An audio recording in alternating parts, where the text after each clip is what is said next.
Selamat malam, salam sejahtera untuk kita sekalian. Salam jumpa lagi di dalam program Sapaan Malam GPIB Jemaat Sebaot Bogor. Dan pada malam ini saya, Pendeta Liat Sihotang, akan mengajak bersama kita sejenak di dalam merenungkan firman Tuhan. Sebelumnya mari kita berdoa. Terima kasih Tuhan Bapa Surgawi, karena pada malam ini kami diberikan waktu lagi untuk bersama di sekitar firman-Mu. Curahkan Roh Kudus-Mu atas kami, berikan kami pengertian, sehingga kami dapat menjadi orang-orang yang rindu untuk melakukan firman-Mu. Di dalam Yesus kami berdoa, amin. Bagian Alkitab yang kita baca dan renungkan pada malam ini dari Mazmur pasal yang ke-12 ayat yang ke-4. Firman Tuhan berkata demikian, biarlah Tuhan mengerat segala bibir yang manis dan setiap lidah yang bercakap besar. Demikian firman Tuhan. Ibu bapa, saudara yang dikasihi Tuhan, kita memang bisa merasa senang atau selalu senang ketika kita mendengarkan ada perkataan-perkataan yang manis. Ada kata-kata manis yang menyejukkan hati, menyejukkan jiwa kita, dilontarkan kepada kita atau dilontarkan di dalam ibadah-ibadah maupun di dalam perenungan firman Tuhan.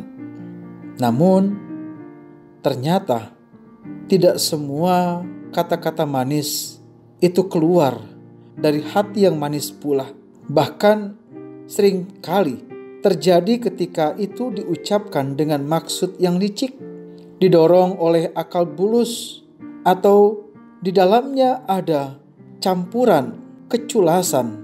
Itulah ironinya ketika kata-kata yang manis itu enak didengar oleh telinga, tetapi ternyata bisa saja tidak berasal dari hati yang manis. Orang-orang yang ada di sekitar pemazmur adalah mereka yang suka berkata dusta. Kalimat itu bisa menjadi gambaran ketika pemazmur juga bilang bahwa dengan bibir yang manis dan hati yang bercabang, dengan itu mereka kemudian menindas orang yang lemah, memeras orang yang miskin. Dan ternyata di zaman itu perkataan manis dipakai menjadi sarana untuk penindasan. Oleh karena itu pemazmur sangat tidak setuju dengan karakter atau fenomena yang ditunjukkan oleh orang-orang sekitarnya. Oleh karena itu pemazmur juga memohon kepada Tuhan supaya mereka ada di dalam campur tangan Tuhan. Pemazmur berseru, tolonglah kiranya agar Tuhan campur tangan. Kiranya Tuhan melakukan sesuatu atas apa yang terjadi di sekitar. Oleh karena itu, atas pengaduan yang disampaikan itu, Tuhan berkenan. Sekarang juga aku bangkit. Aku memberi keselamatan kepada orang yang menghauskannya. Itulah janji Tuhan kepada orang-orang yang haus akan Dia. Itulah janji Tuhan yang teruji, yaitu Tuhan yang selalu membela orang-orang yang menjadi korban dari penindasan, orang-orang yang menjadi korban dari kata-kata manis namun berasal dari kata busuk atau hati yang busuk. Ibu bapa saudara yang dikasihi Tuhan, dalam hidup kita tidak jarang kita pun bertemu dengan keadaan seperti ini, berhadapan dengan banyak orang, berhadapan dengan mereka yang manis-manis bicaranya, tetapi ternyata bisa saja di belakang itu ada niat yang culas. Oleh karena itu kita membutuhkan pertolongan Tuhan. Kita membutuhkan campur tangan Tuhan. Dan campur tangan Tuhan inilah pertolongan yang paling sejati. Ibu bapa, saudara yang kasih Tuhan, yang pertama, hati-hati terhadap kata-kata manis itu. Lebih baik teguran yang pedas dari seorang sahabat yang mengasihi daripada kata-kata yang manis. Dan itu keluar dari orang-orang yang seakan-akan mengasihi kita, padahal tidak mengasihi kita. Sehingga kita membutuhkan pertolongan Tuhan dalam hal ini. Libatkan Tuhan dalam segala perkara kita. Libatkan Tuhan dalam segala apa yang kita gumulkan. Dan percayalah, ketika Tuhan mau berkarya, ketika Tuhan mau bekerja di atas kita, kata-kata manis yang bisa saja membuat kita terperosok itu akan terhindar. Karena kita tahu diberikan penglihatan oleh Tuhan untuk bisa merasakan mana yang betul-betul dari hati yang baik dan mana yang betul-betul dari hati yang tidak baik. Yang kedua kita mau renungkan adalah sekarang bagian kita. Ketika tadi orang lain bisa saja berkata manis kepada kita namun hatinya kurang baik, tapi jangan-jangan kita yang seringkali berkata-kata manis kepada orang, namun hati kita ada iri, ada dengki, ada tidak suka, ada berbagai hal yang sebetulnya tidak berkenan di hadapan Tuhan. Bisa saja kita bilang manis sama orang tua kita. Bisa saja kita ngomong manis sama pasangan kita. Kita bicara manis sama anak-anak kita, padahal di dalamnya kita sebetulnya tidak betul-betul mengasihi mereka. Bisa saja kita berkata-kata manis dalam pelayanan, di dalam persekutuan, dalam kesaksian. Tetapi di balik itu semua, kita menyisipkan berbagai agenda-agenda kita yang bisa saja bertentangan dengan apa yang Tuhan tetapkan. Percayalah, ketika kita melakukan hal tersebut,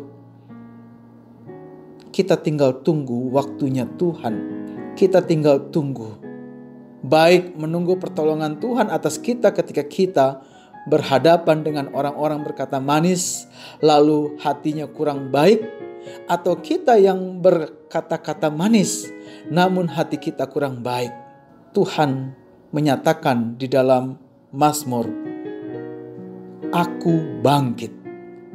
Artinya mau bilang, apa yang kita tabur, itulah yang kita tuai.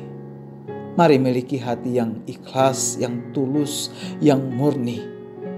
Jangan bersandiwara di hadapan Tuhan. Kita gak bisa bersandiwara di hadapan Tuhan. Tuhan kenal kita sampai kedalaman hati. Kalau memang kita berhasil bersandiwara di hadapan orang, tapi tidak akan mungkin kita berhasil bersandiwara di hadapan Tuhan. Tuhan Yesus memberkati. Amin. Kita berdoa, terima kasih Tuhan, karena malam ini sejenak waktu kami boleh pakai untuk berada di sekitar firman-Mu. Tolong kami Tuhan, lindungi kami dari perkataan-perkataan yang manis, namun ternyata berasal dari hati yang busuk. Atau Tuhan, hindarkan kami yang berkata-kata manis, namun hati kami yang ternyata jahat. Ajarkan kami Tuhan, untuk memiliki ketulusan yang sungguh di hadapan-Mu. Engkau tidak melihat apa yang kami lakukan semata-mata, namun Engkau lebih melihat ke dalam hati kami, motivasi kami. Oleh karena itu Tuhan, bantu kami ya Allah Bapa. Campur tanganlah dalam hidup kami. Kiranya Tuhan terus yang menjadi utama di dalam setiap perkataan-perkataan kami. Karena Engkau telah memateraikan perkataan-perkataan berkat di dalam mulut kami. Dan itu pun kemudian yang keluar dari mulut kami adalah perkataan-perkataan berkat. Berkati mereka yang sakit pada saat ini. Berkati yang dirawat di rumah sakit. Secara khusus untuk Oma Makapuan yang saat ini masih dalam masa perawatan. Tolong Tuhan berkati dia. Begitu juga Tuhan Kau berkati untuk mereka yang berduka, Tuhan mau hiburkan. Tuhan mau pulihkan mereka yang saat ini sedang dalam bimbang akan iman mereka. Kami anak-anak muda-Mu Tuhan secara khusus berikan kami juga kekuatan untuk kami tetap mau hidup di dalam kasih Tuhan di tengah kemajuan zaman saat ini. Dan kami sebagai angkatan senior ajar kami Tuhan untuk kami menjadi teladan yang baik untuk anak-anak adik-adik kami. Kami berdoa buat gereja-Mu dalam pelayanan dan semua yang ambil bagian di dalamnya. Begitu juga buat bangsa negara ini bersama semua tenaga medis secara khusus di dalam menangani kasus masa pandemi ini. Kiranya lewat firman yang bersama kami dengar saat ini pun, kami semakin menjaga hati, menjaga mulut, menjaga pikiran kami. Sehingga yang tersebar di sekitar lingkungan masyarakat juga, sekitar lingkungan persekutuan kami juga, adalah perkataan-perkataan yang baik dari Tuhan. Dan suasana hati yang baik dari Tuhan. Kami akan istirahat. Tuhan berkati kami, tolong kami. Berikanlah kami istirahat yang baik, sehingga esok hari dalam iman kami percaya Tuhan juga membangunkan kami dengan kekuatan dan kondisi yang terbaik. Inilah doa kami Tuhan, dalam Yesus kami berdoa. Amin. Demikian perjumpaan kita. Selamat beristirahat, ibu, bapak, saudara yang dikasihi Tuhan. Baik kita yang di rumah kita masing-masing, yang ada di Panti Werda, Hana, yang ada di Panti Asuhan Bina Harapan, dimanapun kita berada. Kiranya Tuhan tetap menyertai kita. Tetap jaga kesehatan, biasakan pola hidup bersih dan sehat, dan tetap berpengharapan kepada Dia. Tuhan Yesus sayang kita sekalian. Shalom.